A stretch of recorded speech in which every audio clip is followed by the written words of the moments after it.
So, I wish ma-videoan ko yung itsura ng smiley face na attendant dito. Kasi smiley face siya eh. Teka, ano yata. Ito advantage ng merong apakan. Bakal, putang ina, wala naman. Ayun, meron pa. Itong advantage ng merong apakan na bakal. At may angkas. Kasi, ngayon, wala akong angkas. Pero kung may angkas ako, wala akong apakan.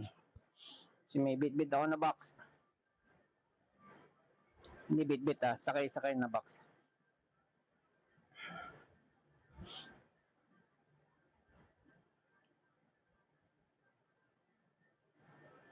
Yeah. Kaya, hindi man siya smiley face, pero, you know, ano siya, maraming question. Yun ang eklabo dun eh. Maraming pang question.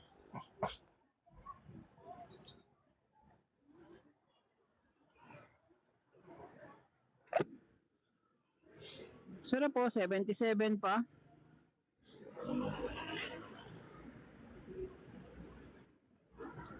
Tulin pa oh.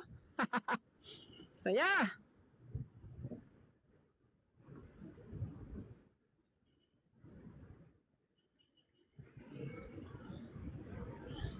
Pag naitaon na to, lalong gaganda performance nito. Pero po siya, ba't ganito yung salamin ko, madumi na kagad.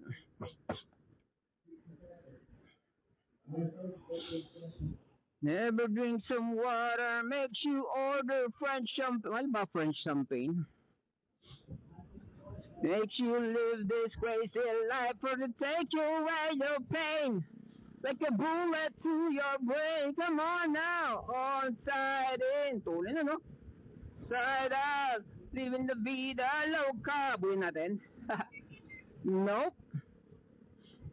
It's his life. Not mine.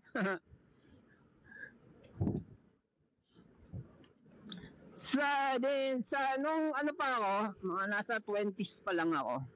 Mga younger pa, 19 ganyan. Umiinom ako, occasionally. May invite, ganyan. So, pag pupunta ako sa inuman, saan ba ako nagkakaroon ng inuman? I think dun sa ano ko sa choir. Member ako ng choir. May mga inom kami. Yan, may mga inom kami. So, dalawang klaseng inom ko. Or uwi, pag tapos uminom. May uwi ako na putya, nasa bahay na ako. Paano nakauwi? Ganon, putang ina, delicate yun. Kasi malakas ang loob ko. Kasi kita nyo naman pwede ako magtulin pero hindi ako nagtutulin. Pero pag nakainom ako, lakas ang loob ko. Tapang ko, putang ina, parang ganon yung kanina. Pero mas matulin pa dun eh. Ganun, yung mga iniingatan ko na kurbada, yan, iniingatan ko yan, kurbada yan, oo. Iniingatan ko yan. Pero pag nakainom, may akong inom nung teenager ako, nasa early 20s ako, 20 years old, 19 ganyan. May uwi akong ganun, buti nasa bahay na ako. Saan nga ako dumaan? Ano ganun. Ngayon, meron akong uwi na, ito pinag-usapan mga nakainom Meron akong uwi na sasakay pala ng motor, puta, alam ko na nalasing ako. Sasakay yung tipong hahanapin ko yung kickstart. Asan yung kickstart nito? Yung stand nito na naka-stand pa ba? May ganun. Ako hindi ko na natatanong sa sarili ko yan eh. Parang nakikita ko na hinahanap ko yung puta na. Sasayod na lang yung stand eh. Puta, naka-stand pa pala. O yan. Basta alam ko na lasing ako. Ang bagal ko na mag-drive. Yun ang delikado. Kasi alam ko na alam mo yun, half asleep ka na sa kalasingan. Yun ang delikado. Kasi sasalpukin ka na lang ng matulin nun. Kamali ka. Kaya that's not a good wag tularan yan. Yun ang klaseng uwi na lasing. At that time 20 years old ako. Ano ba? That was 30 years ago.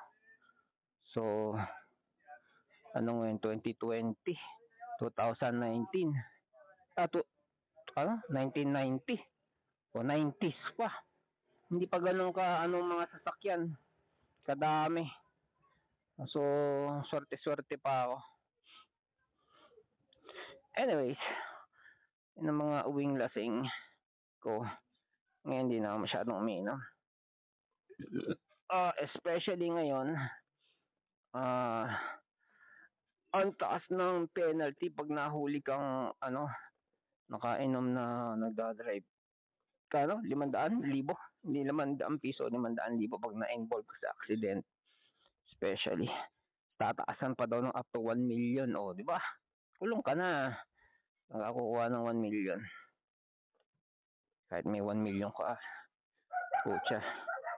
Bubudburin mo yun sa, dahil nasarapan kang uminom. Bayad ka 1 million sa government.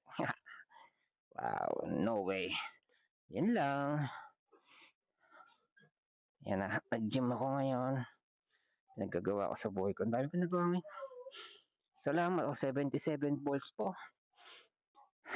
Kung hindi dahil sa lithium yan, sana kanina pa ako umuwi. Baka naka-isang biyahe lang ako. Nakabike na ako, etc. etc. Yung bike hindi magagawa yung nagawa ko ngayon lahat. Including yung gym. Kaya nga dahil sa ako ay hindi nakapag-bike, walang workout, cardio, yung hindi ko sinasalihan na Taibo sa gym, sinalihan ko na para lang magkaroon ng cardio. Putya, kung titignan mo, kala mo ang dali, pero pag ikaw ang actual, lawit dila mo, ngalay ka pa sa mga pilates. Mga pilates silang birade. Pang para sa abs. Mga side abs, ganyan. Puta, lakas ng pangalay. Anyways, ayan. By the way, kwento ko sa inyo bukas yung tapos na nakausap ko sa DDX1 dealer owner.